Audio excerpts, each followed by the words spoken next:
It was only after an election in 2008 in Iran that unrest started and quickly escalated to mass arrests.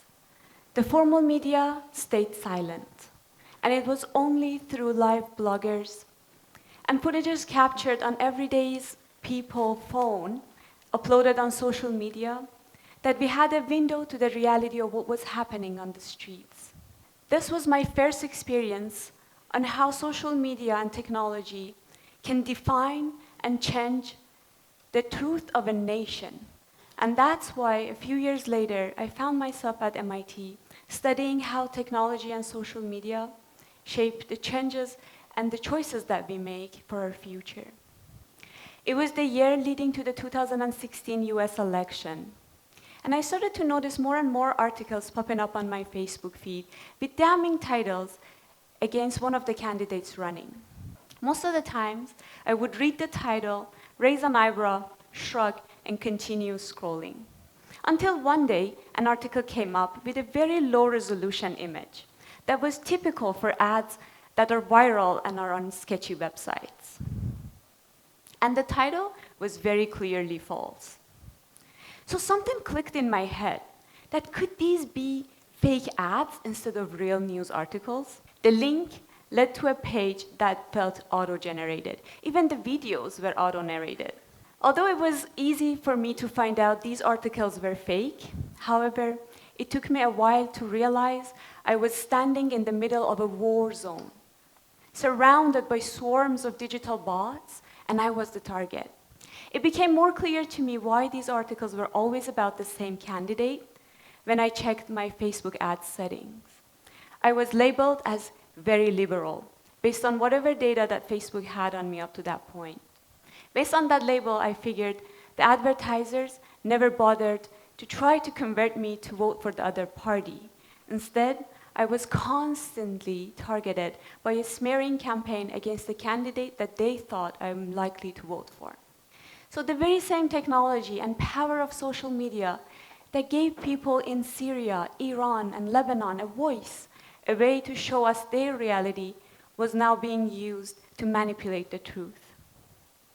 Unfortunately, it was successful. It's only known today that digital media and social bots on social media did play an important role in that election. Furthermore, as technology becomes more personal and includes our social trust circles, it becomes easier for us to fall for falsehood. To the degree that even when we are presented with the truth right in front of us, we can't stand it.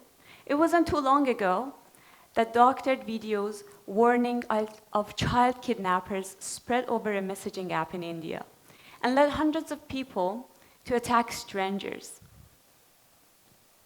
Even when the local government took action by sending people to dispel rumors, still the officer was attacked by the villagers. So fake news isn't going anywhere. If anything, with more advancements in AI and AI-driven bots, it will become even more prominent in our future.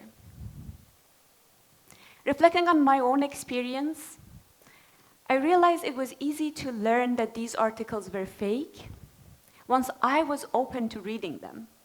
Or similarly, in the case of the mob lynching, villagers could learn the truth if they were open to the alternative possibility that the officer was presenting to them.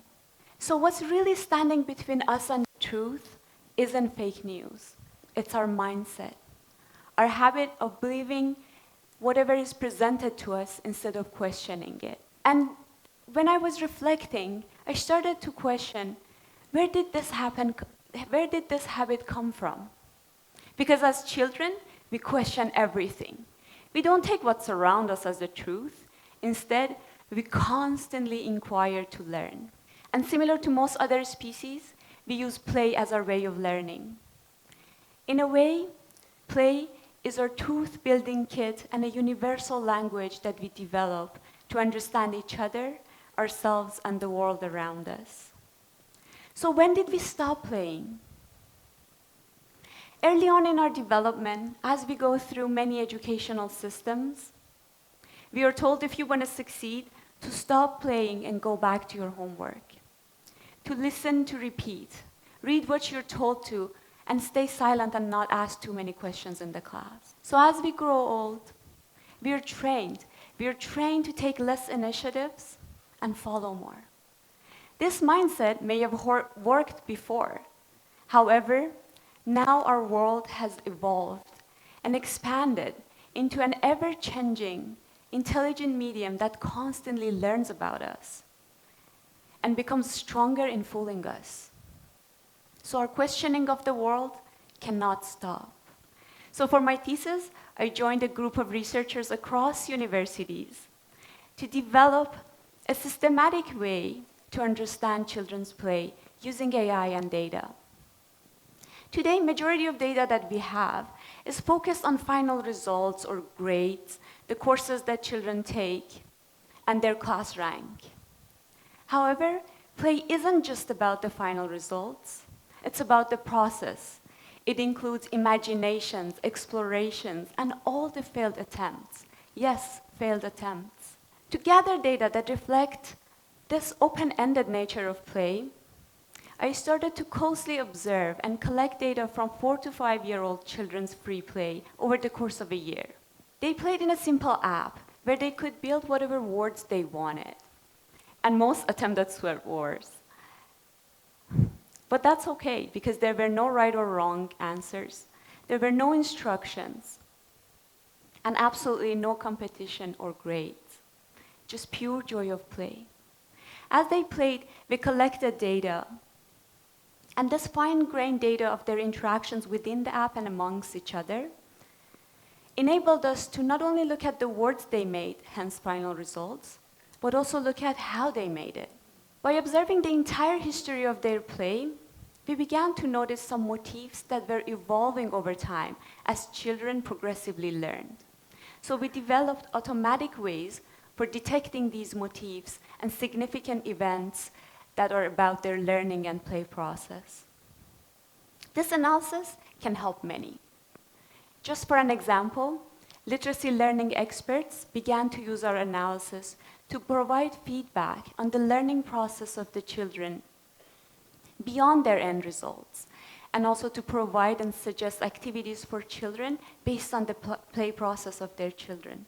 More importantly, however, this framework highlights a paradigm shift for our future learning environments, to use AI and data to help us and encourage us as playful learners, and for our parents, peers, and educators to have a window to the flow of our play that is self-initiated and also be a part of it. So my work is a call to shift towards building intelligent mediums that, instead of simply being addictive, is respectful of the joy of discovery and nourish ecosystems that help us become playful learners and stay that way. So understanding choices that we make and elections is where I started. And this was my personal journey to discover the same way that a butterfly can cause a tornado, children's play can change elections. Because reimagining our future is where we all start in our play.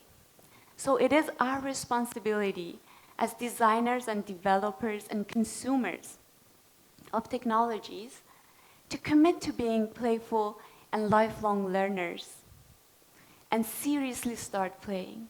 Thank you for listening.